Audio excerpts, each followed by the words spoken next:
Ephata, la série Carême 2021.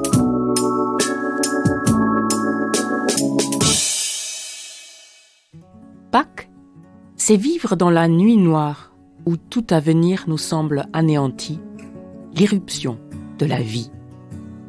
Pâques, c'est recevoir la vie comme un cadeau inattendu. Pâques, c'est faire l'expérience bouleversante de la présence du Christ ressuscité. Il n'est pas ici. Voici l'endroit où on l'avait mis. La résurrection, c'est d'abord une surprise, et grâce à Dieu, c'est le point aveugle au cœur de ma foi, et qui l'a fait vivre et qui l'a fait battre, car ça me pousse vers une vie plus libre que la mort. Nous sommes souvent attirés par ce qui est morbide plutôt que par la vie, comme ces femmes qui voulaient embaumer le corps mort de Jésus.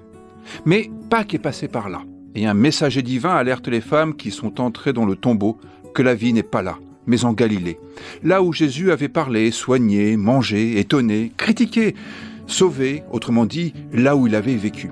Pâques, c'est la résurrection de notre désir de vivre. Il est ressuscité. Il n'est pas au tombeau, il est en Galilée. Il n'est pas avec les morts, mais avec les vivants. Croire au Christ, c'est vivre cette résurrection, ici et maintenant, avec et chez les vivants. C'est être persuadé qu'il y a une vie déjà avant la mort.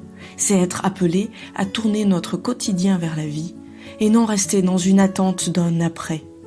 Pâques et le retour en Galilée, c'est se lancer dans une vie en faisant confiance à Dieu pour la suite. Alors, joyeuse Pâques. Pâques, pour moi, c'est d'abord ce temps d'une confiance éprouvée, parfois jusqu'à l'insupportable.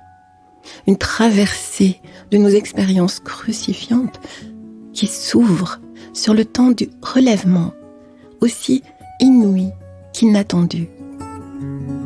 Pourquoi cherchez-vous le vivant parmi les morts ? Que Jésus soit le vivant, cela signifie que son amour, tel qu'il s'est révélé tout au long de sa vie, que son amour n'est pas quelque chose de mort, quelque chose qui ne peut plus nous surprendre. Au contraire, au-delà de ce que nous prévoyons, l'amour du Christ peut encore nous surprendre. Voilà la bonne nouvelle de Pâques.